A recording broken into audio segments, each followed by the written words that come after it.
অনেক দিন ধরেই একটা বিষয় নিয়ে আমি কথা বলতে চাচ্ছিলাম, কিন্তু আসলে বিষয়টা কিভাবে শুরু করা যায় এইটা আসলে বুঝতেছিলাম না। এই বিষয়টা নিয়ে আমি বিভিন্ন সময় বিভিন্ন সংস্থার অবসরপ্রাপ্ত কর্মকর্তাদের সঙ্গে কথা বলে বলে এই জিনিসগুলো জানছি। সেটা হচ্ছে যে আমরা যখনই বাংলাদেশের গোয়েন্দা সংস্থা নিয়ে কথা বলি, সাধারণত অনেক গোয়েন্দা সংস্থা থাকলেও দুইটা গোয়েন্দা সংস্থার নাম বারবার আসে। একটা হচ্ছে মিলিটারি ইন্টেলিজেন্স, ডিজিএফআইয়ের নাম, আর একটা আসে সিভিলিয়ান ইন্টেলিজেন্স, এনএসআইয়ের নাম। সো আমরা স্বাধীনতার পর থেকেই মনে হয়, যদি আপনারা ইতিহাস ঘাটেন দেখবেন যে আমাদের সিভিলিয়ান ইন্টেলিজেন্স এনএসআই সবসময় ব্যর্থ। মিলিটারি ইন্টেলিজেন্সের আলাপ বাদ, তাদের খবর তো আমরা কিছু জানি না। সো এই ব্যর্থতার আমরা সবসময় তাদের ব্যর্থতা দেখছি, কখনো জানার চেষ্টা করি নাই, বোঝার চেষ্টা করি নাই যে কেন এরকম একটা সংস্থা এত ফ্যাসিলিটিস পাওয়ার পরও কেন তারা ব্যর্থ হচ্ছে। তো আপনি যদি দেখেন এনএসআইতে প্রায় 14টা উইংস আছে। সেই উইংসের 13টা হচ্ছে গিয়ে প্রধান হয় হচ্ছে, আমি সহজ ভাষায় বলার চেষ্টা করতেছি, কিছু পয়েন্টও লিখে নিয়ে আসছি আমি যাতে সহজে বোঝানো যায়। সেই 14টা উইংসের 13টা হচ্ছে গিয়ে মিলিটারি, প্রধান হয় মিলিটারি, একটা পুলিশের হাতে থাকে।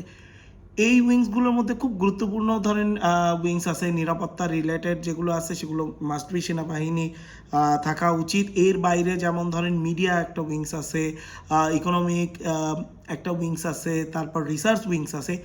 এই জায়গাগুলোতে না সেনাবাহিনী চরমভাবে ব্যর্থ, এবং এই জায়গাগুলো খুব গুরুত্বপূর্ণ। একটা ইন্টেলিজেন্সে যারা থাকবে বা কাজ করবে, সেই জায়গার যদি গুরুত্বপূর্ণ পয়েন্টগুলো আমরা দেখি, অর্থনীতি, গবেষণা, গণমাধ্যম, যেইগুলো দিয়ে ইন্টেলিজেন্স কাজ করে। ইন্টেলিজেন্স আমরা যদি মনে করি বলিউড মুভির মতো মারামারি এই সেই করে, এইগুলো আসলে মুভিতেই হয়। বাস্তবে ইন্টেলিজেন্সের কাজ সম্পূর্ণ আলাদা। সেই জায়গার কাজের জন্য যে গুরুত্বপূর্ণ অংশগুলো, সেই জায়গায় সেনাবাহিনী বসে থাকে। এমন না যে সেনাবাহিনী আইসা সেখানে খুব ভালো কাজ করতেছে।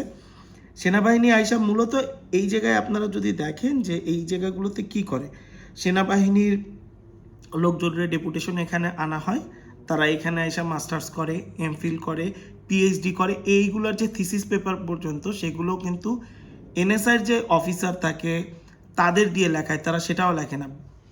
মূলত এই জায়গায় আসে এই অফিসাররা তাদের ব্যক্তিগত কাজ, জমি জমি জমি উদ্ধার, ফ্ল্যাট দখল, যত ধরনের যত যত প্রকারের ব্যক্তিগত কাজ আছে এইসব তারা এইখানে আইসা মূলত করে। 3 বছরে ভালো টাকা পয়সা কামায় তারা আবার চলে যায়। ইনফ্যাক্ট এই সময়ের মধ্যে তারা যত ধরেন উন্নত গোয়েন্দা প্রশিক্ষণ বিভিন্ন দেশ থেকে আসে, সেইগুলো তারা নেয়, যা সেনাবাহিনীতে গিয়ে কখনো প্রয়োগ করে না। কারণ বাংলাদেশে মূল কাজটা সাধারণ মানুষের মধ্যে সেটা করে এনএসআই কর্মকর্তারা।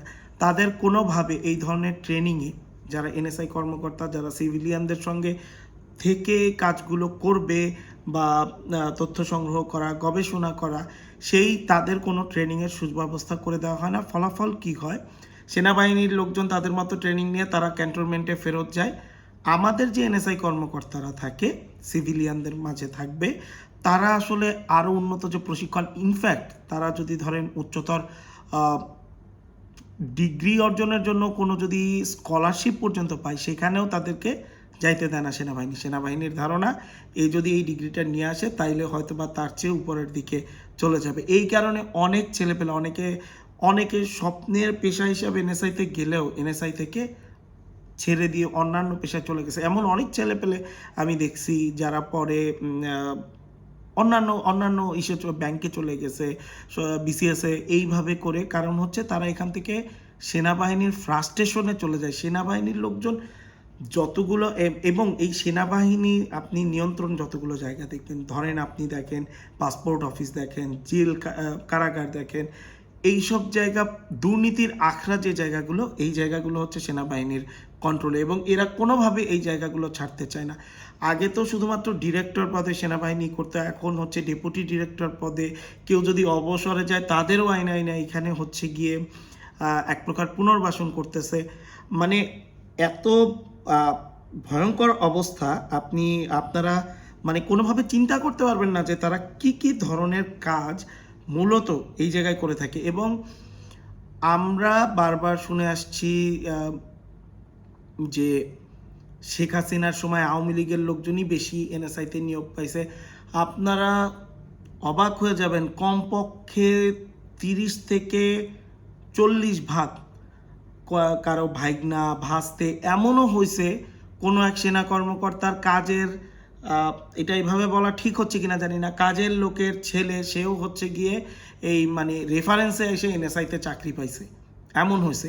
আমরা শুধুমাত্র 5 আগস্টের পর বারবার কি শুনছি যে আওয়ামী লীগের লোকজনই নিয়োগ পাইছে, সেনাবাহিনীর লোকজন জেনারেল থেকে শুরু করে প্রত্যেকে হচ্ছে গিয়ে এখানে হচ্ছে গিয়ে লবিং করে লোকজন ঢুকাইছে। এবং ঝামেলা হচ্ছে কোথায়? একে হচ্ছে তারা রিসার্চে এক্সপার্ট না, সাধারণ মানুষ সম্পর্কে তাদের কোনো ধারণা নাই, সাধারণ মানুষ কিভাবে কমিউনিকেট করে, সাধারণ মানুষ কিভাবে কথা বলে, সাধারণ মানুষের কোনটা সমস্যা, এইটা যখন তারা জানতেছে না, তারা আসতেছে শুধু তাদের স্বার্থে তাদের কাজগুলো করে চলে যাচ্ছে। ফলাফল কী হয়েছে? 5 আগস্টের পর ধরে নানান ধরনের কথা হয়েছে, এইটা সংস্কার, ওইটা সংস্কার, ওইটা সংস্কার, কিন্তু বাংলাদেশের যে কোর জায়গাটা ইন্টেলিজেন্স সংস্কার, সেই ইন্টেলিজেন্স সংস্কার নিয়ে কখনো কোনো কথা হয় নাই।